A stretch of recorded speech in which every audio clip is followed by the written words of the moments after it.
रहमानिर्रहीम अस्सलामु अलैकुम वरहमतुल्लाहि वबरकातुहू। उम्मीद है दोस्तों सब खैर और आफियत से होंगे। वेब डिज़ाइनिंग के अंदर बूटस्ट्रैप 5 का आज हमारा लेक्चर नंबर 19 है, जिसके अंदर हम तमाम की तमाम बटन्स क्लासेस कवर करेंगे कि हम अपनी बूटस्ट्रैप की डिफरेंट क्लासेस को यूज़ करते हुए किस तरह से बटन्स क्रिएट कर सकते हैं, कैसे उन्हें डिज़ाइन कर सकते हैं और किन किन HTML के टैग्स को हम बटन्स में कन्वर्ट कर सकते हैं।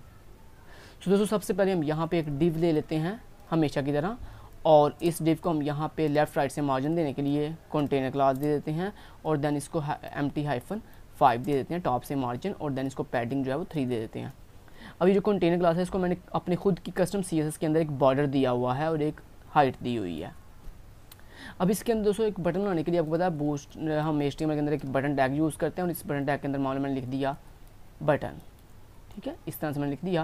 अब मैं आपको दिखाता हूँ ये कैसे नज़र आ रहा है। कॉपी फाइल पाथ करता हूँ, यहाँ पे आता हूँ और आके आपको राइट क्लिक किया, पेस्ट किया, देन एंटर कर दिया। तो ये सिंपल सा इस तरह आपको एक नॉर्मल डिफ़ॉल्ट बटन नज़र आ रहा है HTML के टैग बटन के साथ। अभी दोस्तों आप चाहते हो कि ये बटन बहुत ही ब्यूटीफुल नज़र आए, तो इसके लिए आप CSS में जाके इसकी स्टाइलिंग करोगे, लेकिन हम चाहते हैं कि हम स्टाइलिंग ना करें, हम बूटस्ट्रैप की क्लास यूज़ करें। तो दोस्तों बूटस्ट्रैप के अंदर एक बिल्ट इन क्लास होती है BTN के नाम से। अगर आप अपनी ये बूटस्ट्रैप की जो क्लास है BTN, अगर ये अपने बटन टैग को, अपने इनपुट टैग को या फिर एंकर A टैग को दे दें तो वो ऑटोमेटिकली एक ब्यूटीफुल बटन में कन्वर्ट हो जाता है। सो मैं यहाँ पे आता हूँ और अपने इस बटन को एक क्लास दे देता हूँ BTN, जिससे क्या होगा ये बटन में कन्वर्ट हो जाएगा। यहाँ पे आता हूँ F5 से कहता हूँ रिफ्रेश हो, देखो ये एक ब्यूटीफुल बटन में कन्वर्ट हो चुका है।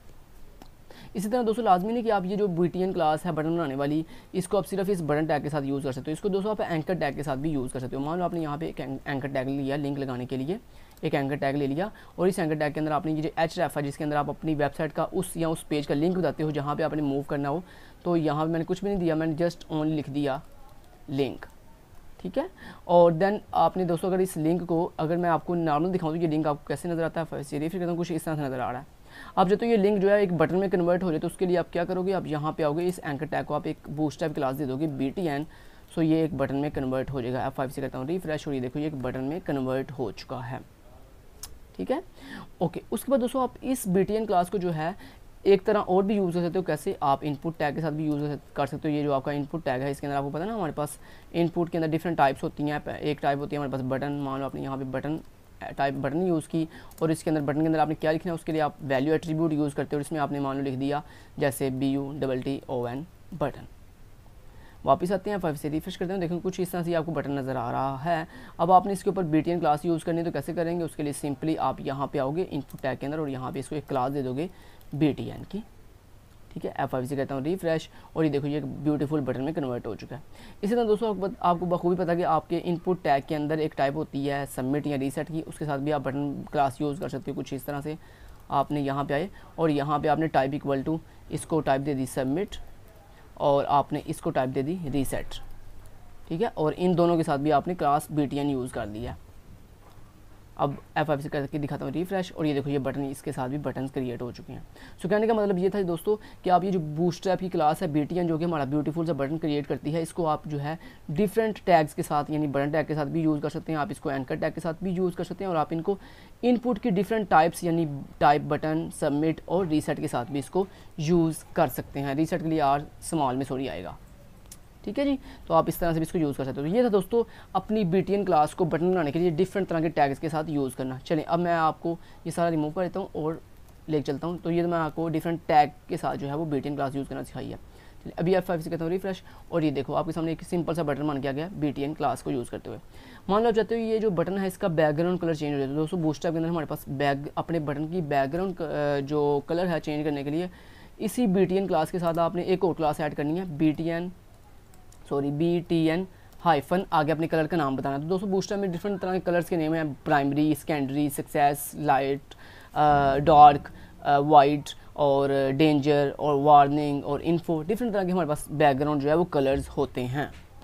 आपने सिंपली कलर चूज़ किया प्राइमरी। तो दोस्तों जब भी आपने अपने किसी भी बटन को बूटस्ट्रैप के अंदर कलर देना हो, बैकग्राउंड कलर देना हो, तो उसके लिए हम दो क्लासेस यूज़ करते हैं। एक उसको बटन बनाने के लिए BTN यूज़ करते हैं क्लास, और दूसरा उसको बैकग्राउंड कलर देने के लिए हम BTN हाइफन आगे कलर का नाम बताते हैं, ठीक है। सो यहाँ पे आता हूँ F5 से कहता हूँ रिफ्रेश, ये देखो ये ब्लू कलर का एक बटन तैयार हो गया। इसी तरह हमारे पास और भी कलर्स के नेम होते हैं डिफरेंट तरह के, वो आपको मैं करके दिखाता हूँ। यहाँ से इसी को डुप्लीकेट कर लेता हूँ और यहाँ पे इसको पेस्ट, देन पेस्ट 3 4 5 6 7 एंड 8। मान लो यहाँ पे अब एक और कलर मैंने देना, कौन सा, डेंजर। मैंने BTN- डेंजर लिख लिया, ये बेसिकली रेड कलर दे देगा। उसके बाद हमारे पास एक वार्निंग कलर होता है येलो के लिए, उसके बाद हमारे पास एक इन्फो कलर होता है, और उसके बाद हमारे पास एक सक्सेस कलर होता है, सक्सेस। उसके बाद हमारे पास एक सेकेंडरी कलर होता है, सेकेंडरी। और उसके बाद हमारे पास एक डार्क कलर होता है, डार्क। और उसके बाद हमारे पास एक वाइट कलर होता है, बैकग्राउंड वाइट, BTN-वाइट, वाइट के अलावा डार्क। चलिए अभी के लिए इतने ही काफ़ी, अभी के लिए इतने ही काफ़ी हैं। वाइट भी वैसे तो होता है, देखिए चलिए मैं इतने ही करके दिखाता हूँ आपको। तो ये डिफरेंट तरह के दोस्तों कलर्स थे बैकग्राउंड के। इसके लिए आपने 2 क्लासेस लिखनी होती हैं मस्ट। BTN क्लास को आपने यूज़ करनी ही करनी है, क्योंकि ये तो बटन बनाएगी। इस BTN क्लास के बगैर दोस्तों आप ये BTN प्राइमरी या BTN डेंजर ये बैकग्राउंड कलर नहीं दे सकते जब तक आप ये BTN क्लास यूज़ नहीं करोगे। तो ये 2 क्लासेस आपको यूज़ करनी पड़ती हैं। वापस आता हूँ, F5 से करता हूँ रिफ्रेश, और ये देखो डिफरेंट तरह के बटन जो हैं वो आपके पास तैयार होके आ चुके हैं। इसको मैं नेवर ट्रांसलेट हुआ कर लेता हूँ। ओके, ये देखो कितने ब्यूटीफुल कलर हैं, होवर इफेक्ट भी लगा हुआ है। देखो जब मैं इसके ऊपर माउस लिख लेता हूँ तो कितने ब्यूटीफुल से होवर इफेक्ट्स भी लगे हुए हैं। देन दोस्तों मैं आपको ये सिखाना चाहता हूँ कि मान लो आप चाहते हो कि ये जो जितने भी आपके पास बटन्स आ रहे हैं, इन बटन्स के साथ ये बैकग्राउंड कलर ना आए, बल्कि इनके साथ सिर्फ आउटलाइन आए। ये साइड वाली जो आउटलाइन होती है ना, जिसको हम बॉर्डर कहते हैं, सिर्फ वो नजर आए, इसके अंदर वाला बैकग्राउंड कलर खत्म हो जाता है। उसके लिए दोस्तों आप क्या करते हो, उसके लिए जस्ट जहाँ पे आपने ये कलर्स के नाम लिखे हुए हैं ना BTN के बाद, BTN- आगे प्राइमरी डेंजर, इसके साथ आप क्या लिखो, जस्ट आपने अगर बैकग्राउंड कलर नहीं देना, सिर्फ जस्ट आपने आउटलाइन देनी है, तो आप यहाँ पे BTN के बाद लिख लो BTN-आउटलाइन हाइफन आगे कलर का नाम। ठीक है, जब आप इस तरह लिखते हो ना BTN-आउटलाइन कलर का नाम, तो इससे क्या होता है, इससे आपका बैकग्राउंड कलर रिमूव हो जाएगा, सिर्फ आउटलाइन मिल जाएगी। उसको F5 से करता हूँ रिफ्रेश, और देखो कितनी ब्यूटीफुल से आउटलाइन मिल गई है। ये आपकी ये वाली आउटलाइन, ये जब मैं इसके ऊपर होवर करता हूँ फिर देखो उसको बैकग्राउंड कलर मिल रहा है, कितना ब्यूटीफुल कलर कितना ब्यूटीफुल जो है इफेक्ट लग गया है बटन्स के ऊपर। ठीक है, देन दोस्तों अब मैं आपको सिखाता हूँ डिफरेंट तरह की बटन्स के साइजेस। मान लो दोस्तों आप चाहते हो कि बटन्स का हमारे पास 3 साइज होते हैं, एक होता है लार्ज साइज, एक होता है मीडियम, एक होता है स्मॉल। दोस्तों ये जो आपको बटन्स का भी इस वक्त डिफ़ॉल्ट साइज़ नज़र आ रहा है, ये बेसिकली मीडियम साइज़ है, जो कि बाय डिफ़ॉल्ट होता है, इसको हमें सेट करने की ज़रूरत नहीं पड़ती है। ये बाय डिफ़ॉल्ट मीडियम बटन है। आपने मान लिया अगर किसी बटन को लार्ज करना है तो आप उसके लिए हमारे पास एक क्लास होती है, आपने यहाँ पे आना है, जिस बटन को आपने लार्ज करना है उसको आपने एक बूटस्ट्रैप की क्लास देनी है BTN-LG। तो बेसिकली क्या करेगा, ये आपका बटन जो है लार्ज क्रिएट कर देगा। फिर कहता हूँ रिफ्रेश, और देखो बाकी तमाम बटन्स की निस्बत ये जो आपका पहला बटन है ये थोड़ा बड़ा हो गया, लार्ज हो गया। तो ये हम कब करते हैं, जब हमने बटन्स को थोड़ा बड़ा करना हो, तो उसके लिए हम कौन सी क्लास यूज़ करते हैं, BTN-LG। इस तरह दोस्तों अगर आपने अपने ये जो नॉर्मल बटन हैं जिनका साइज़ बाय डिफ़ॉल्ट मीडियम है, अगर इनको थोड़ा स्मॉल करना हो, छोटा करना हो, तो उसके लिए हमारे पास एक क्लास होती है BTN-SM। सो मान लो आप चाहते हो ये जो दूसरा बटन है इसको मैंने स्मॉल करना है, तो उसके लिए आप लिखोगे BTN-SM। ठीक है, तो आपने इसको क्लास दे दी BTN-SM। तो इससे क्या होगा, आपका बटन जो है वो नॉर्मल से स्मॉल हो जाएगा। फिर से कहता हूँ रिफ्रेश, देखो ये जो रेड कलर का बटन था ये बाकी बटन्स की निस्बत थोड़ा स्मॉल हो गया। तो ये थी दोस्तों आपके साइज़ के लिहाज से बटन्स। अभी मानो दोस्तों अगर आप चाहते हो कि आपके ये जितने भी बटन्स हैं ये पूरी विड्थ ले लें, मतलब जितनी आपकी ये डिव की विड्थ है, मतलब यहाँ से लेकर यहाँ तक इस पूरी डिव की जितनी विड्थ है, इतनी विड्थ ये तमाम हर बटन जो है पूरी विड्थ ले लें, यानी जिसे हम कहते हैं फुल विड्थ बटन। दोस्तों अगर आपने वो बनाने हो तो उसके लिए हमारे पास बूटस्ट्रैप के अंदर एक क्लास होती है BTN-block। सो आपने क्या करना है, यहाँ पे आना है, आपने सबसे पहले आपने इस पर क्लिक किया, सॉरी आप यहाँ पे आ जाओ, पहले आप ये जो साइज़ दिए हुए हैं इसको ख़त्म कर लेते हैं पहले। ओके, तो यहाँ पे मैंने इसको भी ख़त्म कर लिया। ओके, देन मैंने क्या किया, यहाँ पे आता हूँ, क्लिक किया, तमाम के तमाम बटन्स को मैंने चूँकि फुल विड्थ देनी है तो मैंने इनको एक क्लास देनी है BTN-block। ठीक है, तो जैसे ये दोस्तों आप लिखते हो BTN-block तो आपका बटन जो है फुल विड्थ में कन्वर्ट हो जाता है। फिर से कहता हूँ रिफ्रेश, और देखो ये अब आप सोच रहे हो कि ये फुल विड्थ में कन्वर्ट तो हुआ नहीं है।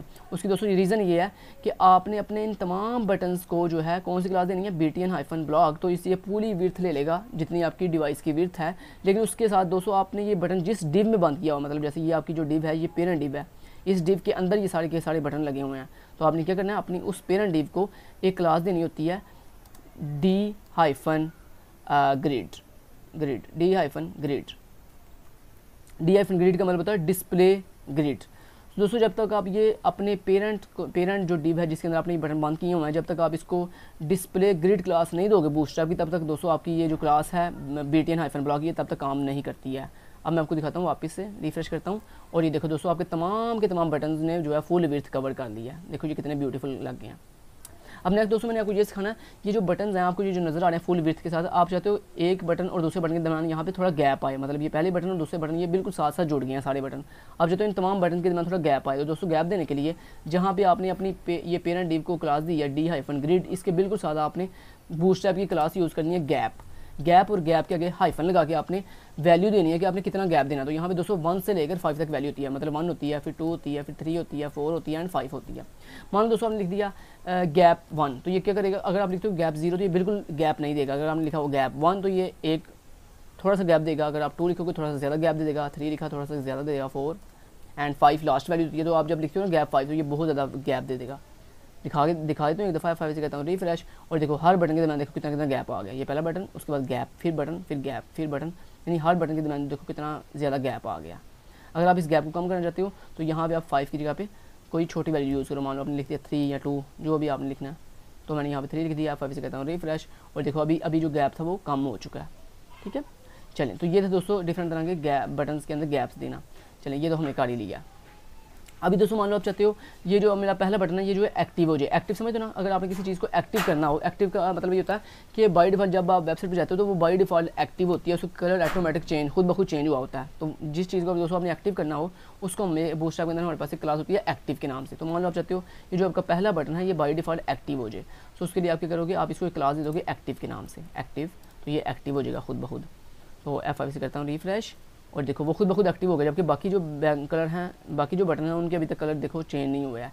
लेकिन जो पहला बटन था उसका बाय डिफ़ॉल्ट बैकग्राउंड कलर आ चुका है। क्यों? क्योंकि आपने उसको एक्टिव कर दिया।